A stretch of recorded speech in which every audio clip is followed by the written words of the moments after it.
Sharpie, no! I had to do it, Nimby. I had to do it.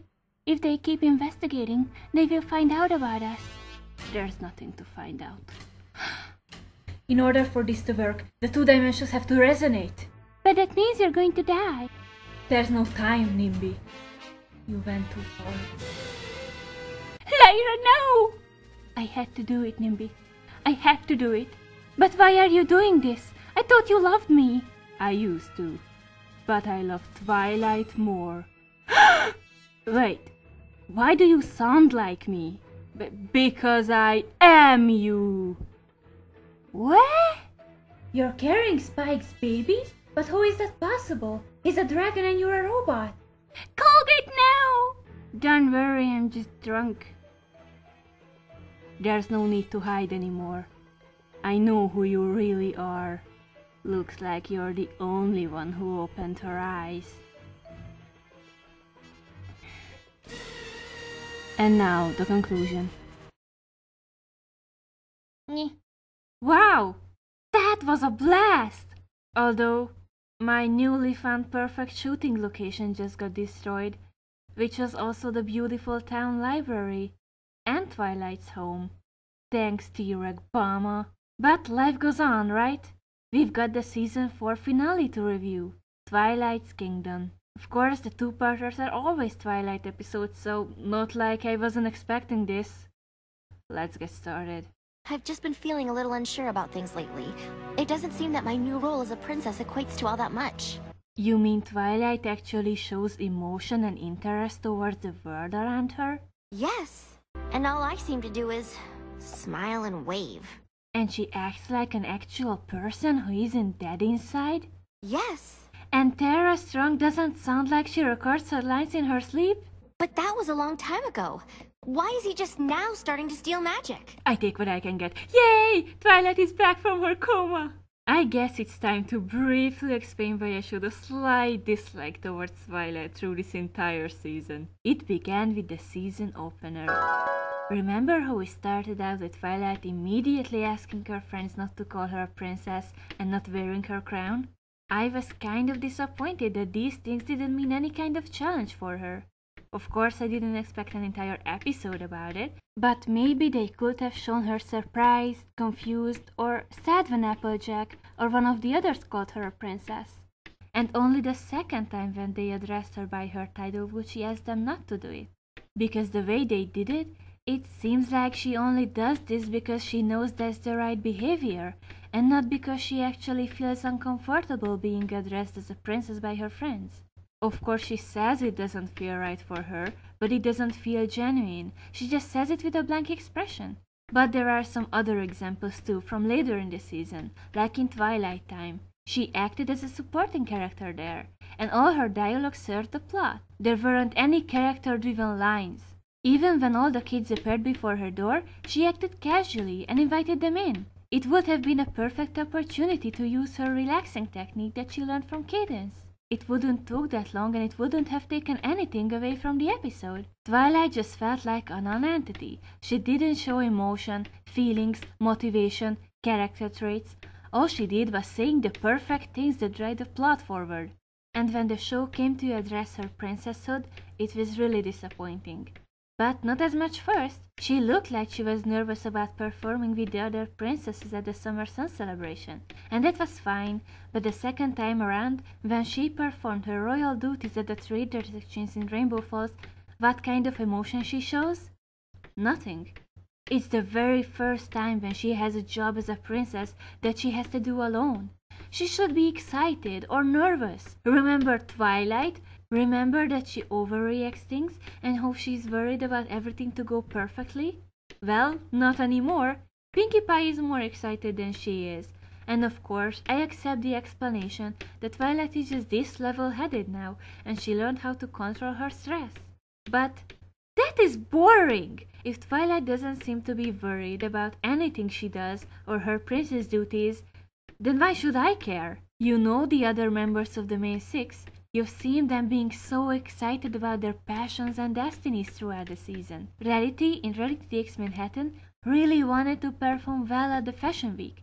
Pinkie Pie sang an amazing song, Pinkie's lament about her doubts and emotions in Pinkie Pride. And Rainbow wanted to read the new Daring Do book so much she went on a road trip to find the author. These passions make the characters relatable, and we care about them and we want them to succeed because we see how hard they try. But Twilight doesn't. She isn't worried and she does well. And meanwhile, she never forgets to tell how what she does is nothing special. That sounds so depressing. Twilight wasn't born to be a princess. She worked hard to achieve it. She earned princesshood. It's a huge achievement, and she deserves praise, and she should be proud of herself. Imagine if you would replace princess with recognized writer. Imagine how it would feel like to see Twilight achieving great things in her area of expertise, and seeing her not to care at all. It really feels like the writers just make Twilight this humble because being princess is a royal title. But I don't see it that way. Princess is something Twilight earned. It's who she is. It's her destiny. For me, it isn't different from being a great party planner, farmer, wonderbolt, fashionista, or a wildlife conservationist. Yes, Twilight might be not better than anyone else, but she is different. We all are, and it feels horrible to see that Twilight isn't proud of herself. For example, in Tradia, she could have been excited to oversee the traders' exchange. She would expect to judge trades every minute. She would be ready to perform her duties. And in the episode, no one would come to her. No one will need her help except for Rainbow in the end. But before that, she will tell Pinkie Pie that this princess thing wasn't as hard as she thought, and she learned to be more comfortable about it. And it was a relaxing experience. Still, in the end, she would have to help with a serious decision with Rainbow and Fluttershy, so she would still feel that what she's doing is important, and she is needed. But that doesn't happen. When she realizes what Rainbow Dash did, what does she do?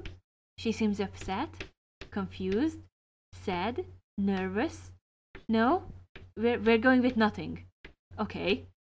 You know, when your main character finds out that one of her best friends is about to be traded away for months and all she shows is mild annoyance, well, that character might as well just be a piece of wood. And Twilight wasn't like that prior to Season 4. These problems were present in Season 3 already, but it wasn't this serious. In Season 1 and 2, Twilight episodes were funny. Twilight had a character. She was a bookworm facing the world of the living. She wanted to find her place. She wanted to achieve things. She made mistakes that she had to apologize for. I like that Twilight. And I like this season finale because it kind of brings back that old Twilight. She feels like she doesn't really have anything to do as a princess. She doesn't understand how this title makes her different than before. But she wishes it would mean more responsibilities and royal things to do, like taking part in royal meetings. Megan McCarthy is awesome at writing Twilight. She always finds some believable conflicts for her to face. Let me rephrase that. She finds her conflicts to face. But apparently, she didn't discuss it with the other writers. Twilight attended 2 royal events this season in episodes that weren't written by Megan. And she either didn't really care about it, or in Equestria Games, she looked like she'd rather sit with her friends, because she was in her I'm like everyone else phase. But I'd rather see Twilight wanting to do more, so I don't mind if she's inconsistent this episode. I like the song You'll Play Your Part. It sounds nice, and it's nice. Musically. Cadence's singing voice is great. I love how it sounds. And the princesses basically say, "Geez, Twilight, stop whining. You get to serve the tea next time to the ambassadors, okay?" But it's weird that the princesses act like one single entity. I get that they don't have personalities, but it would have been nice to see each of them approaching Twilight from a different angle. Cadence just got her kingdom recently. I'm sure she understands Twilight better than Luna and Celestia. I don't know. I feel like we could switch around the lines in this song and give them to different princesses and it wouldn't change anything. Still, it's a chill, cozy song and it's nice. About Twilight's role and importance, I always thought of her as a warrior princess. She leads her legion to victory and overcomes the biggest threats with her magical abilities. She's the one who's on the field, who goes out to do stuff. She isn't afraid to get dirty. As a princess, she is distinct enough from the others, and she needs to see that now. Now about the villain, or villains, because this is the very first villain team-up in the history of the show, and I hope this will open the opportunities for more of these. T-Rex is also the first villain to carry over from another generation. It took long enough, although the previous generations don't really have villains, or they are humans who don't exist in Equestria, so it makes sense that we haven't seen anything like this before. Of course, in Gen 4, there are a lot of things present from previous generations. Spike, the 4 pony races, breezes, the names of some characters, and something else I'm sure. But getting in T-Rex from Gen 1 either shows the respect the writers have for the generation, or it means they are out of ideas. I like to think it's the first option, and T-Rex design really is awesome, so I'm glad he's here. His first appearance is downright shocking. Throughout the series, we've been taught how important a cutie mark is to ponies, so seeing someone who is able to take it away means serious business. The girls asked Discord to take care of him, so this is the good he's supposed to do with his magic. He's much funnier here than he was in Three's a Crowd. The jokes make sense. For example, when he prepares to leave on a moped and then he just teleports away, and after that actually using a door to exit the scene. So Discord confronts T-Rex for the first time. You're not saying you're friends with ponies? Let me kill them, get them out of the way. And Discord, understandably, surprise, surprise, stands on his side. And I say understandably because with the exception of Fluttershy, everyone is a dick to him. They wanted to turn him back to stone and they were all suspicious of him in Three's a Crowd. They were right, but they still weren't good friends to Discord. And he wasn't trying to be one either. I think it's great that we revisited Discord as a reformed individual. I didn't buy it for a second in Keep Calm and Flatteron and Three's a Crowd. In Three's a Crowd, he was a villain, and if he would have been anyone else, the girls would have got rid of him. That episode ended with everyone just hating him more, and I knew that the writers are better than this, so they will have to come up with another episode that will permanently put Discord on the side of good, in a believable way. And I really felt like Megan McCarthy succeeded here. Discord chose fun and freedom instead of friendship, and when he saw that it led to the suffering of the ponies, the destruction of Equestria, and his own betrayal, he understood that if he chose friendship and loyalty, none of this would have happened. He would have been able to defeat T-Rex when he was still weak. Discord really changed. Now he cares for the well-being of the ponies because he accepted Fluttershy as his friend. And Fluttershy's long-term plan to be kind to him really paid off. Maybe it didn't stop Discord from betraying them, or from helping T-Rex to take over Equestria, or from sucking out the magic from the main 5 and Spike. Alright, maybe it wasn't such a good plan. We all make mistakes, she tried her best.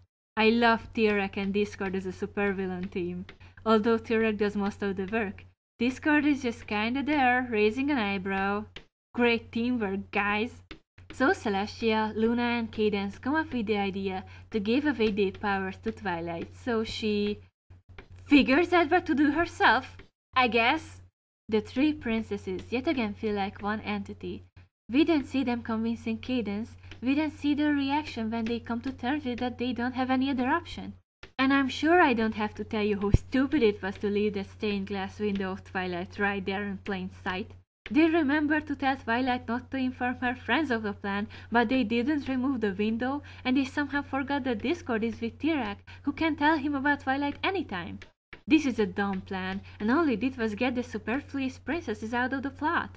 Looks like the Tree of Harmony is the brain of the group now. It's the smartest of them. It prepared a magical power in case of something like this. It looks stupid, but at least it works. I don't really want to talk about the fight scene between T-Rex and Twilight. Not because it's bad or anything, far from that, but I couldn't say anything interesting about it. I'm not good at analyzing action scenes. It looked cool and it hurt. Twilight's key is different from the others. When the girls got their keys, they all relearned the element they represent. They all faced a problem when they had to solve a problem with being loyal to their element. And yes, they also inspired someone else, but the key they got also meant that they are still intact with their own element. When Twilight got her key from Discord, I didn't really feel this. But I guess that's my fault, since they clearly showed how Twilight was disappointed in Discord when she found out he betrayed them, so it must have been hard for her to ask Tira to release him. But with that said, Discord learned how important friendship is from everyone except for Twilight. Direct helped him realize it in the first place, and Fluttershy helped a little. But when Twilight asked Direct to release him, he didn't have any reaction. That moment should have been the big revelation. But nothing happened because Discord already learned his lesson before. And Twilight didn't save the day. It looks like it because she's the last one to get her key. But it was a team effort. Everyone's key was needed to open the chest. And it looks like the keys and the girls are equal in this new magic. The era of the elements of harmony is over when Twilight had a tiara and the girls had a necklace. Now they all have keys, and they all contributed in their own ways to open the chest. The rainbow power designs looked hilarious. The scene itself was so cheesy, guilty pleasure fun. But to be honest, I kinda liked Applejack's design. I think the biggest problem here is the coloring. The added colors don't match the pony. For example, that shade of green looks awful in Fluttershy's mane. I hope they won't have to use this anytime soon. It wasn't that bad, I'm okay with the idea, if only the designs look more coherent in coloring. And there is something else that doesn't look coherent anymore. Ponyville. Have you seen that Crystal Palace? It looks awful. I don't like the Crystal Empire design for to begin with, but this atrocity doesn't fit Ponyville at all. It's purple and shiny. It ruins the landscape. I think a friendly, medieval Generation 1's castle would have been better for this town. I don't know if I can get used to it anytime soon. And is there a song here? I don't think there's a song. But besides the castle, I really enjoyed this finale. It involved a likable and relatable Twilight, some character development for the villains, who were a lot of fun. T-Rex was really intimidating, and although they didn't really have a bromance with Discord, I liked how they played off of each other. This two-parter seems to have less identity than the others, because it doesn't feature a major iconic location. We are in the Crystal Empire, Canterlot, and then mostly in Ponyville. Thus it kind of feels like a regular episode. Maybe the 3 other princesses and the main 5 were wasted, but I felt like the rest of the episode made up for that. Twilight's Kingdom gets a smile out of face. Too bad. I like this place.